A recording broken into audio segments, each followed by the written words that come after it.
start with the question number 4. Express 0.999 in the form of P by Q. ठीक है, सबसे पहले हम इसको P by Q की फॉर्म में एक्सप्रेस करते हैं, जैसे हमने क्वेश्चन नंबर 3 में किया था. ठीक है, तो सबसे पहला स्टेप क्या होता है कि हम x मान लेते हैं, 0.999 को हम x मान लेते हैं. ठीक है, तो let x is equal to 0.999 और 0.9 बार. तो हमने इक्वेशन 1 मान ली इसको. ठीक है, फिर उसके बाद अब सिंस बार के अंडर सिर्फ एक डिजिट है तो हम 10 से मल्टीप्लाई करेंगे on LHS as well as on RHS. तो हमने मल्टीप्लाई किया तो 10x is equal to 10 into 0.9 bar है. तो 10x इज इक्वल टू, जब 10 को मल्टीप्लाई करेंगे इससे तो 9.9 बार आ जाएगा. इसको हमने इक्वेशन नंबर 2 मान ली. So now the next step will be to subtract equation 1 from equation 2.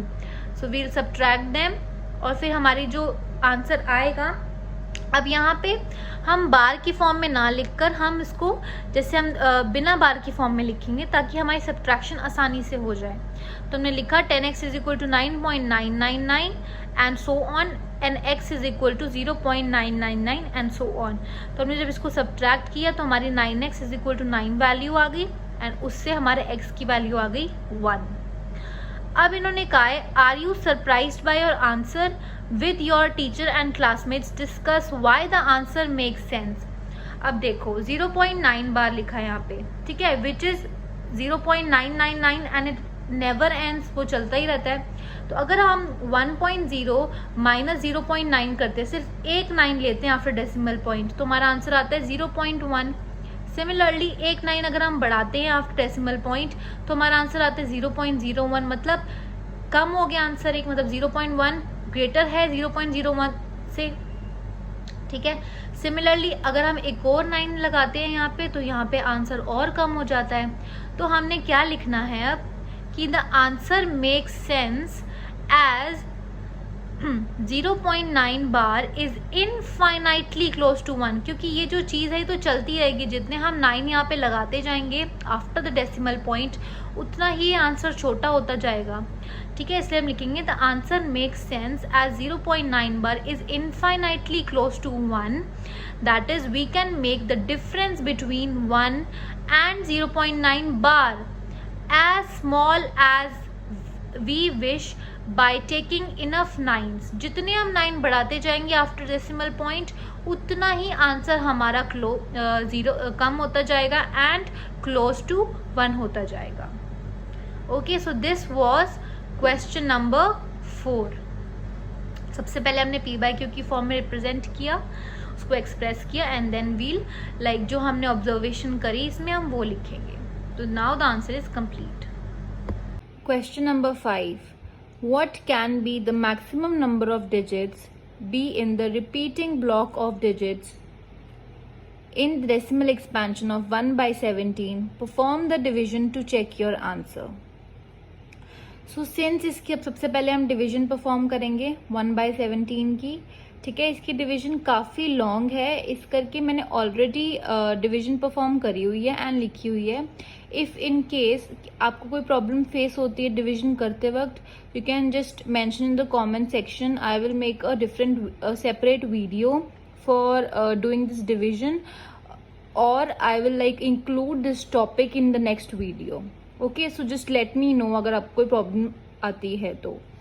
ठीक है, so this is the division 1 by 17 की डिवीजन जो है वो ये है. ठीक है, अब देखो ये आ रहा है हमारा quotient. This is the value जो मेरे कोशेंट में आ रही है. ठीक है, सिंस अब मैंने इसको इतनी क्यों निकाली है, क्योंकि 7 के बाद दोबारा रिपीट हो रही थी. दैट मीन 0, 5, 8, 8 दोबारा आ रहा था, तभी मैंने 1 by 17 को ऐसे लिखा है बार में. बार का मतलब यही होता है ना कि इसके अंदर जो डिजिट्स होती हैं दे आर रिपीटिंग. सो उनको साइज मतलब कंटिन्यूसली ना लिखते हुए हम बार से स्टॉप कर देते हैं वहीं पर. ठीक है, तो फिर अब इन्होंने क्वेश्चन में पूछा था what can the maximum number of digits be in the repeating block of digits of the decimal expansion of 1 by 17. ठीक है, अब इन्होंने पूछा है कि ये रिपीटिंग ब्लॉक है, इसके अंदर कितनी डिजिट्स हैं. ठीक है, तो हमने इनको काउंट किया जब, तो they are 16. So therefore the maximum number of digits be in the repeating block of digits in the decimal expansion of 1/17 is equal to 16. So this is the answer. बस इसमें जो प्रॉब्लम है थोड़ी सी, जो थोड़ा सा डिफिकल्ट पार्ट है वो है डिवीजन परफॉर्म करना. बस डिवीजन में कोई गलती मत करना, ठीक है. And if in case you face any problem just let me no या फिर कमेंट सेक्शन में मेंशन कर देना. Okay, so this was question number 5. Question number 6. Look at several examples of rational numbers in the form of p by q, where q is non-zero and p and q are integers with no common factors other than 1. ठीक है, and having terminating decimal representations. Can you guess what property q must satisfy? अब इस question में हमें ये कहा है कि हमें कुछ एग्जाम्पल्स ढूंढने हैं, ठीक है, कुछ एग्जाम्पल्स बताने हैं जिसमें p और q जो है इंटीजर्स हैं और p और q के बीच में सिर्फ एक कॉमन फैक्टर है दैट इज 1, और उनकी जो वैल्यू आएगी एज इन जो फ्रैक्शन की जो वैल्यू निकल के आएगी that should be a terminating decimal representation. ठीक है, दैट मीन्स वो एंड करना चाहिए डेसिमल के बाद. तो हमें ऐसे एग्जाम्पल्स ढूंढने हैं. एंड फिर उसके बाद सेकंड पार्ट क्वेश्चन का ये कहता है can you guess what property Q must satisfy. Q मतलब डिनोमिनेटर में क्या प्रॉपर्टी सेटिस्फाई हो रही है. सबसे पहले हम एग्जाम्पल्स देखते हैं जो इन दो कंडीशंस को सेटिस्फाई करते हैं, that is no common factor other than 1 and terminating decimal representation होनी चाहिए. तो हमने फर्स्ट एग्जाम्पल देखा 2/5. ठीक है, अब इसमें 2/5 में देखो p और q में सिर्फ एक कॉमन फैक्टर है दैट इज 1 एंड टर्मिनेटिंग भी है. डेसिमल रिप्रेजेंटेशन जो है वो टर्मिनेटिंग है, एंड कर रहा है 4 पे. ठीक है, फिर 7/8 देखा, again common factor is only 1 and terminating. This is also terminating, this is also terminating. Third example 3/2 which is 1.5, again terminating and has only one and only common factor that is 1. And 7/10. मतलब ये सारे examples जो हैं, ये सारे जो है दोनों दो प्रॉपर्टीज को सेटिस्फाई करते हैं जो हमें क्वेश्चन में कही है कि no common factor other than 1 होना चाहिए and having terminating decimal representations होनी चाहिए. ठीक है, अब इस ऐसे हम और एग्जांपल्स भी कर सकते हैं जैसे कि से 5/2 which is like 2.5. Again this is in दोनों के बीच में एक common factor that is 1 and is terminating. ठीक है, और से 16/25 which is like 0.64. Again this is terminating and in दोनों के बीच में 1 के अलावा कोई और फैक्टर नहीं है. ठीक है, ओके. सो अब हम, इन्होंने कहा था, हमने एग्जाम्पल्स तो निकाल लिए जो हमें कंडीशन कही थी. अब सेकेंड पार्ट देखते हैं, can you guess what property Q must satisfy. अब देखो इन सब डिनोमिनेटर्स में there is a major similarity between these 4 examples. अब हम वो सिमिलैरिटी देखते हैं कि वो क्या है. All the denominators that means Q जो है आर ईदर 2.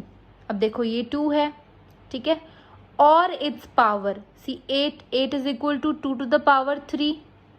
ठीक है, 5 और इट्स पावर से 5 to the power 25 इज 5 to the power 2. ठीक है, और a combination of both 10 is combination of both that is 2 into 5. So हमने जो हमें क्वेश्चन में कहा था can you guess the what property Q must satisfy. So this is the property which the denominator is satisfying. That means जब भी हम ऐसे एग्जाम्पल्स ढूंढते हैं जिसमें हमें p और q में ओनली 1 कॉमन फैक्टर चाहिए होता है दैट इज 1 एंड हमें टर्मिनेटिंग डेसिमल एक्सपेंशन चाहिए होती है, तो उसमें क्यू क्या प्रॉपर्टी सेटिस्फाई कर रहा होता है कि जो डिनोमिनेटर होता है वो या तो 2 होता है या फिर उसकी पावर 5 या उसकी पावर और a combination of both. Okay, so ये था question number 6. So now the question number 7 says write 3 numbers whose decimal expansions are non-terminating and non-recurring. अब non-terminating याद कर लो, non-terminating और non-recurring numbers कौन से होते हैं, जो they are called irrational numbers. Okay, तो हमें वैसे तो बहुत सारे एग्जाम्पल्स होते हैं ठीक है, जिसमें डेसिमल एक्सपेंशन नॉन टर्मिनेटिंग और नॉन रिकरिंग हो। लेकिन क्वेश्चन नंबर 7 में सिर्फ 3 लिखने हैं, तो से हम पहला लिख देते हैं 0.10100200300004 and so on. Non terminating है, नेवर एंडिंग है, एंड ऑल्सो जो पैटर्न ऑब्जर्व हो रहा है इज नॉट रिपीटिंग। ठीक है, 101 है, फिर 002 है, फिर 0003 है, फिर क्वाड 444 है। तो ऐसे करके ये हमारा आ गया पहला एग्जाम्पल। बस ये ध्यान रखना है कि वो नॉन टर्मिनेटिंग हो और नॉन रिकरिंग हो। ठीक है, आप कोई भी एग्जाम्पल फ्रेम कर सकते हो। अब इसमें सिर्फ 3 चाहिए, इसलिए हम 3 लिखेंगे।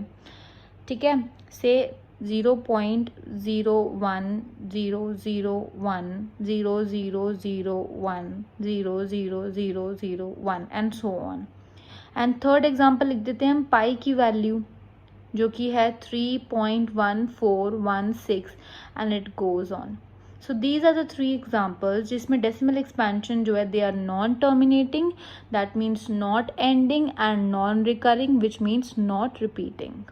This was the question number 7. Question number 8. Find 3 different irrational numbers between the rational numbers 5/7 and 9/11. ठीक है, तो सबसे पहले हम वैल्यूज मतलब जो इनका डिवीजन करके लिख देते हैं। 5/7 क्या होगा, इसको जब सॉल्व करेंगे तो वैल्यू आएगी 0.714285। ठीक है, फिर दोबारा रिपीट करेगी इसलिए हमने बार लगा दिया। एंड 9/11 की वैल्यू क्या आ जाएगी, 0.8181, that means so on which will become 0.81 बार। ठीक है, तो हमने 5/7 और अब देखो एक आ रही है वैल्यू, ये एक नंबर ये है और ये, इसके बीच में हमें सिर्फ 3 इरेशनल नंबर्स निकालने हैं और हम देख सकते हैं इनके बीच में infinite number of irrational numbers निकल सकते हैं। So we'll write there are infinite numbers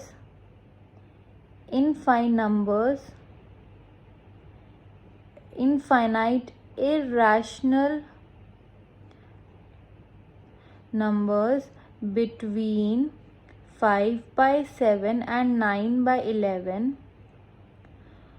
so कोई भी 3 लिख दो।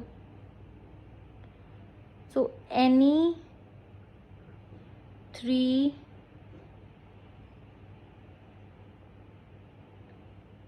Can be written.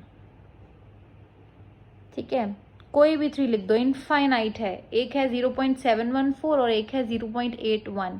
So infinite rational numbers हैं ये उन दोनों के बीच में।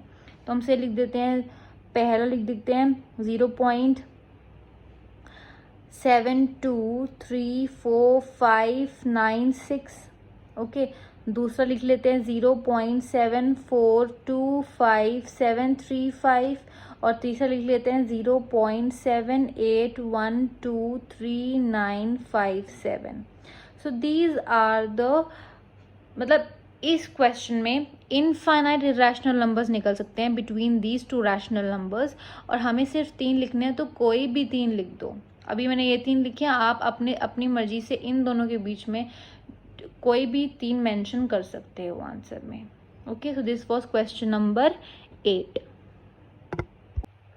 Question number 9, classify the following numbers as rational और इरेशनल। अब हमें बताना है जो नंबर्स हमें दिए गए हैं 5 पार्ट्स जो हैं उसमें से रैशनल कौन कौन से और इरेशनल नंबर्स कौन से हैं। अब देखो √23, अब √23 आपको साफ ही पता चल रहा है कि this is an irrational number,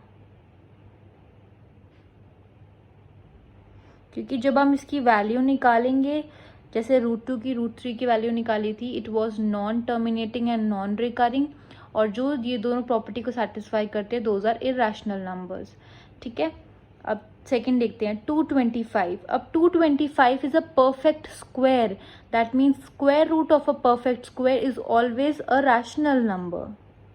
ये हमने पिछली वीडियोस में ये कॉन्सेप्ट पढ़ा था, ठीक है। 0.3796 सिंस ये रुक रहा है, ठीक है, टर्मिनेटिंग है, terminating means ending eight one point, तो ये रैशनल नंबर हुआ।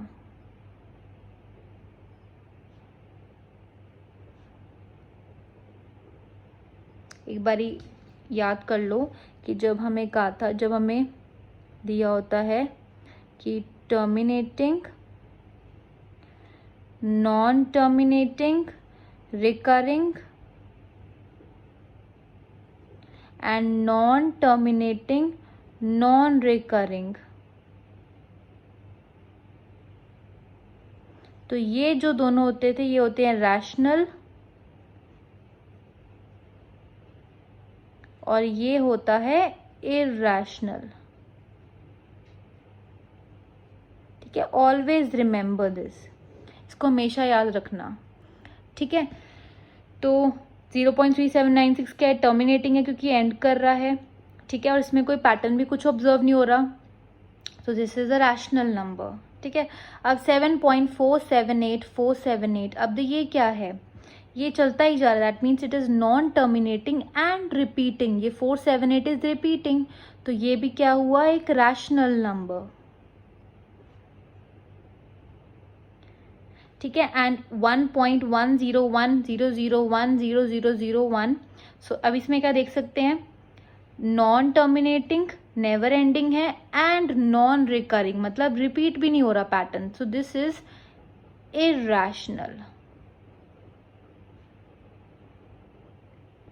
irrational number. Okay, so these were the 5 parts of question number 9.